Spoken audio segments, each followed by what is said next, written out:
All right, this is the beginning of Chapter 4, The Empire in Transition. What we're going to be covering here in Chapter 4 is going to be primarily associated with the French and Indian War and the build-up ultimately to the American Revolution. So basically, we're beginning Chapter 4 in the year about 1754 to give you a timeline, give you an idea where we are, and we're going to finish it in about 1776. So right as we're writing the Declaration of Independence and going to war with Britain. This is why we call it the Empire in Transition, because things are changing. Remember, when we're talking about empire here, we're talking about the British Empire, because the 13 colonies are still under British control. And as you'll see throughout this chapter, that stuff is going to begin to change as the colonists get more and more upset with British rule. Again, going all the way back to the concept of salutary neglect and the idea that the British can't simply control us, and the fact that they gave us freedom for such a long time and are now looking to take it away. Okay, and our reaction to that. So let's get right to it. So, as you see right here, we're talking about loosening ties to the British. We've been loosening these ties for a long time. As soon as the British give us salutary neglect, kind of ignoring us and let us do our own thing because British are dealing with other stuff and things for America are going well on both ends, we develop our own identity over time. And as that identity is being developed, we feel less and less British and more colonial or American or whatever you want to call it. So, what we're seeing happen in Britain in particular, and I talked about this before, is kind of a shift in power. When we say a decentralized empire, Britain used to be a very centralized empire. Power centralized under the king or under the crown. Now, by the 1700s, 1750s, so to speak, we're seeing that power shift change, where the crown is kind of less and less calling the shots, and Parliament and councils associated with Parliament, the Privy Council, for instance, is taking a larger role in the, sorry for the handwriting, yikes. The Privy Council, for instance, is taking a bigger role in the decision-making process. Okay, the king is still involved, certainly more than the monarch is today in England, but becoming less, at least somewhat less involved in kind of the day-to-day running of things in England. Okay, essentially because they're too busy to with other stuff to really focus on what's going on in the Americas or the many other places that the British control around the world. Again, this goes back to this idea of salutary neglect. The British have given the colonies many freedoms for an extended period of time. And as these freedoms continue, the control that the British have over the colonies becomes less and less effective. Okay, the colonists are like, we do our own thing, we run our own businesses, we run our own governments. We don't need the British to come in and institute authority over us because we're pretty much able to do everything under our own authority. Okay, so the colonies have a lot of freedoms. Salutary neglect, again, is a big piece of this. Remember, salutary neglect, the British willfully allowing the colonies to kind of do their own thing and govern themselves, really from 1607 to about 1750, which is about where we are now. Like I also said before, what this leads to is the creation of some very distinct colonial identities. Okay, with each successive generation, and you figure now people have been here for as many as 5, 6, even 7 generations. With each successive generation, the people feel less and less British and more Virginian if you're from Virginia, Massachusetts if you're from Massachusetts, or a Marylander, or a New Yorker, or a Pennsylvanian, or wherever they're from.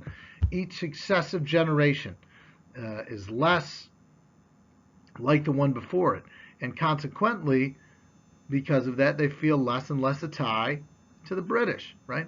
It's the same thing now. Everybody in America was an immigrant from somewhere at some point.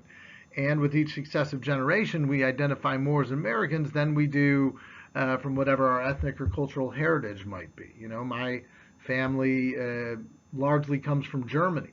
But of course, I identify more as an American than I do as a German. When I watch the Olympics, I root for the United States. I don't root for Germany. It's kind of the same concept, right?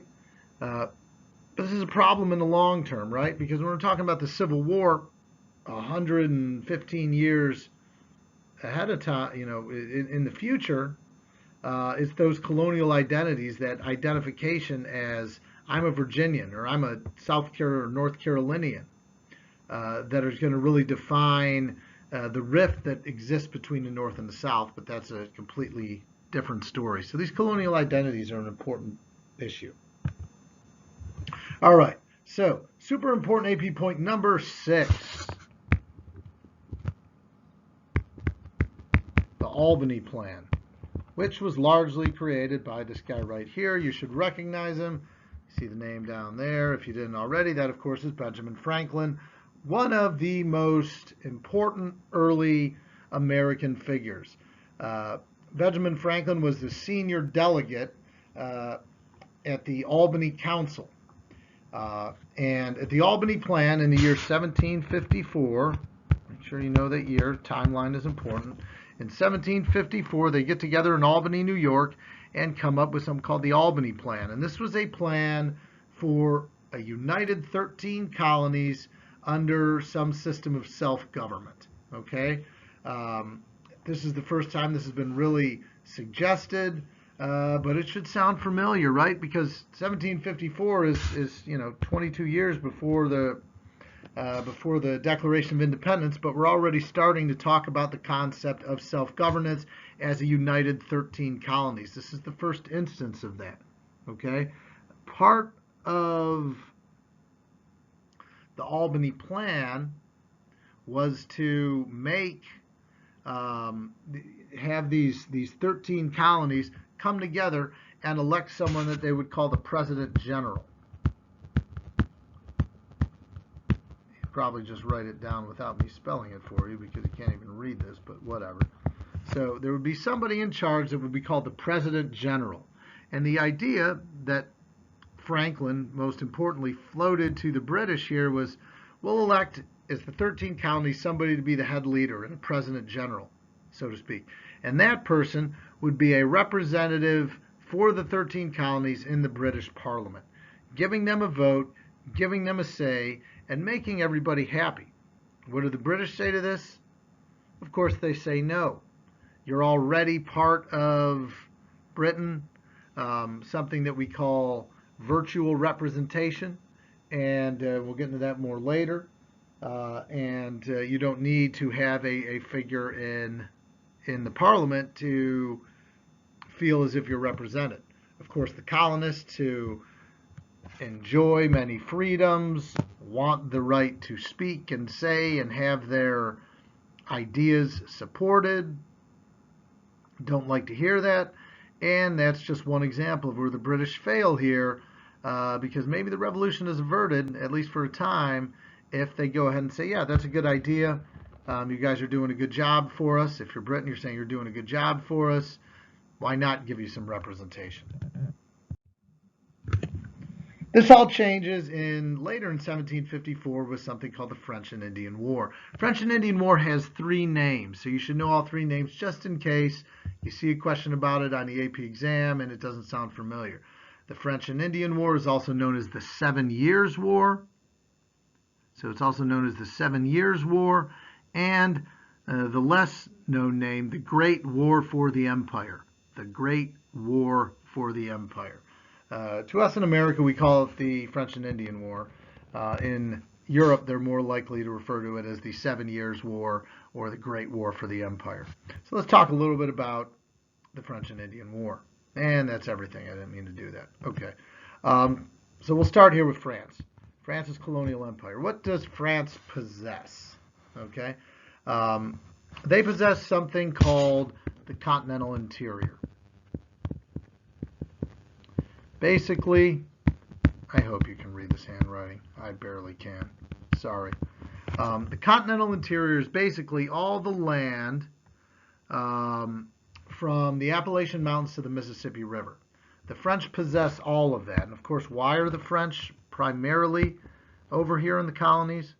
For the fur trade and animals, beavers, bears, things that you get furs from are going to be largely populated in that region where there's not many people, mostly natives.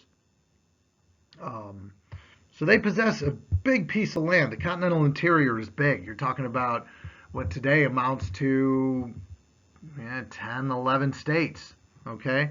So they have a lot of land. They don't have a whole lot of settlements. They don't have a whole lot of cities or anything like that. Their only significant cities, of course, are New Orleans and St. Louis and a couple others, mostly along the Mississippi River. The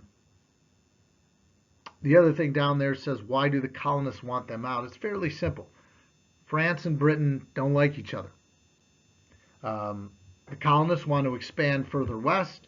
The French being there is an obstacle in the way of that happening. Take that obstacle plus the general dislike for the French, the colonists would like to see the French gone. They want to start benefiting from the fur trade as well. They think they're doing more in the Americas, so it would make more sense that they would be gone. The other factor there is France is much more influential and powerful in the North American region now that we call Canada. The central location of France's North American empire is actually the city of Quebec, which is, of course, in Canada. Okay? What the British really want to control there is they want to, some of the colonists, some of the people there want to get involved in the fur trade, but they also want control of the Mississippi River. That's a very important artery, especially in a time where, that is really poorly spelled Mississippi, sorry. I don't even know why I bother with this. So they really want to control the Mississippi River. And the only way to do that is, of course, to get the French out. So this is where we have war. The French and Indian War, just to stop the confusion, is the British name given to it. It was not the French versus the Indians. It was the French and the Indians versus Britain and the colonists. Okay? So hopefully you understand that. Now, another factor here is the Iroquois Confederacy. The Iroquois were from kind of upstate New York, and they were the most powerful native tribe in the region. Basically, the Iroquois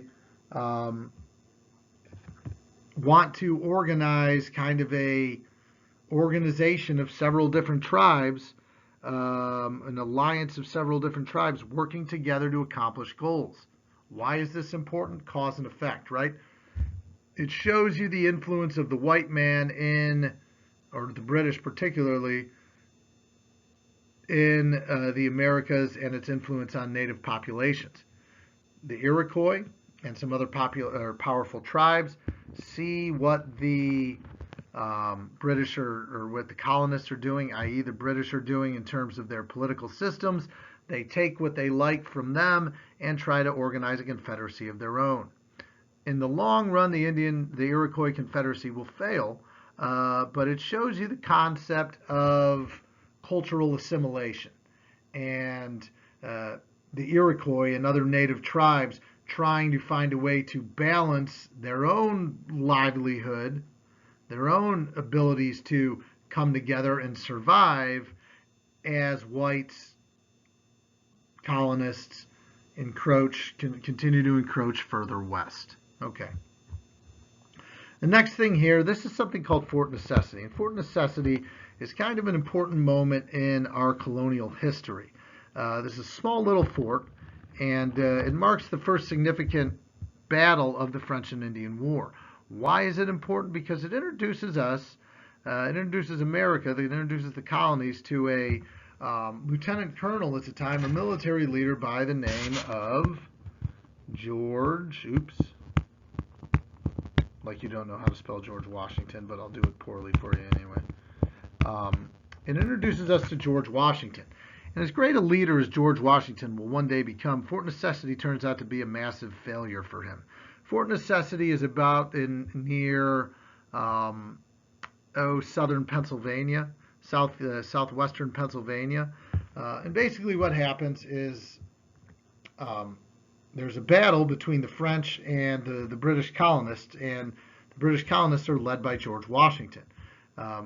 Washington, after a place at the Battle of Fort Duquesne near Pittsburgh, Washington leads them to combat the French again and finds himself cornered at the bottom of kind of like a valley. So, as we know, the important thing to do when you're at war is to try to take the high ground. Unfortunately, Washington builds this fort that he names Fort Necessity because they had to do it at the bottom of the valley. Not having the high ground, obviously, Washington and the British colonials get routed by the French, and it becomes a major embarrassment. So much so that Washington leaves the army after this, kind of in shame. But it would be a very formative experience for him 20 years later as he reemerges. To lead the Continental Army during the American Revolution.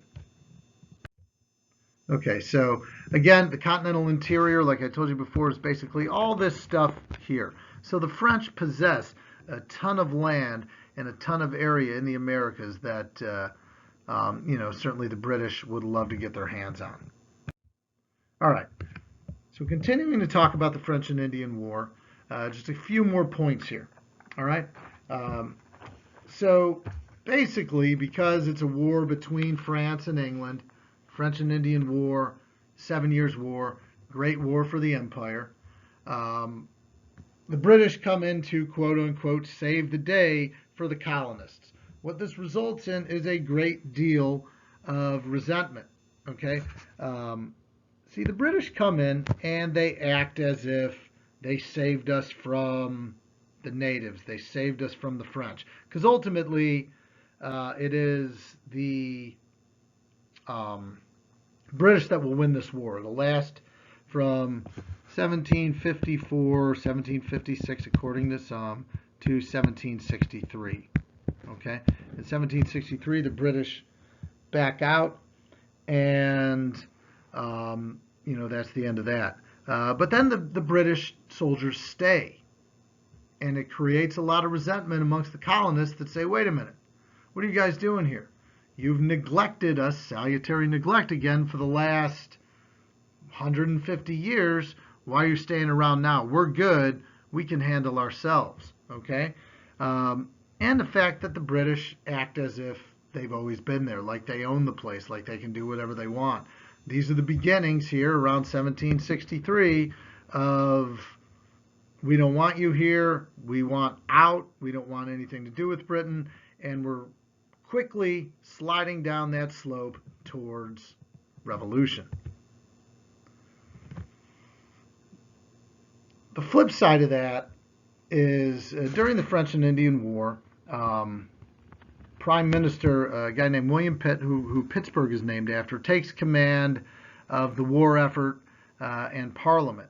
And unlike most of his successors leading up to unlike all of his successors leading up to the Revolution, and some of his predecessors, Pitt stands out because he actually is kind of on the side of the colonists. He's pro-colonist in terms of their opinions and beliefs about what Britain's involvement in the colonies should be. He takes command for a while, helps lead ultimately to winning the war effort for the British, and he's well liked by the colonists. But ultimately, He's taken out of power in Parliament, and problems continue to escalate, and we descend closer and closer to revolution.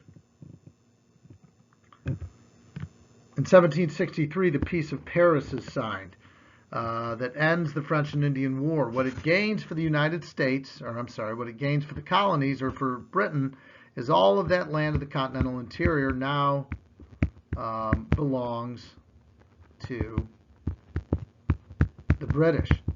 So all that land they wanted, the Mississippi River, all the land from the Appalachian Mountains to the Mississippi River, now is in control of the British.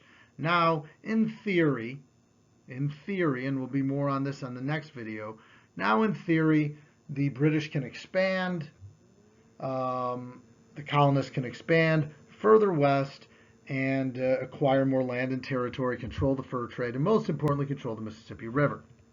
Now, before I talked about colonial resentment, there's also some resentment on the part of the British. The British feel like they're not appreciated. They say, we won this war for you. You guys would be in serious trouble without us. And they resent the fact when they see how well the colonists are doing. They see how strong they are financially. They see how great the cities in the north are becoming. And they say, wait a minute, we should be getting a piece of this action, right? We should be getting a piece of what's going on here because the British Empire needs money. The British Empire is struggling a little bit. So we start to see this snowball kind of going down a hill of resentment that exists between the colonists and the British, kind of on both sides here, like I mentioned before, where the British are really angry at us, at the colonists. We're really angry at them, and one thing ultimately is going to lead to another. But the British say, hey, look at how well you guys are doing. You're making all kinds of money. You're building industry. You're building good cities. Why aren't we more involved here? Why don't we get a piece of this action? And that is something I'm going to elaborate a lot more on for our set of notes for that I give you for Monday. All right. So final thing today has to do with the consequences for Native Americans, and of course, we follow the rule of thumb that whenever something bad happens to the Native Americans, it's really bad. Look, the Native Americans in the French and Indian War chose the wrong side. They chose the side of the French. The French lost. Okay? So basically what happens is they start treating a lot of these Native Americans that favored the side of the French as almost live game. Natives are hunted down as enemies. People could get paid money for collecting native scalps, saying that, you were able to kill Indians and stuff like that. It further increases the divide between the colonists and the Native Americans, which was already a bad relationship. And as what happens with everything else in our country's history, Native Americans end up getting screwed at the end of the day. So let's take a look really quick at a few maps. So this is the French and Indian War. This is basically where most of the battles and the fighting took place. Largely, you got some spots here. Largely almost entirely in the New England area and in Canada. And at the end of the day, the British gain a significant amount of territory. All this land here is now British territory. This is disputed between the British and the Spanish, but that'll be worked out eventually. So this is kind of in the year 1763. This is what we look like. We've got all this. We got all this to expand into. The colonies are looking at opportunities to grow. So again, take another look. All this is French in 1754. By 1763, it all becomes British, and then the Spanish make claims of a lot of land too. So anyway, that is it for today.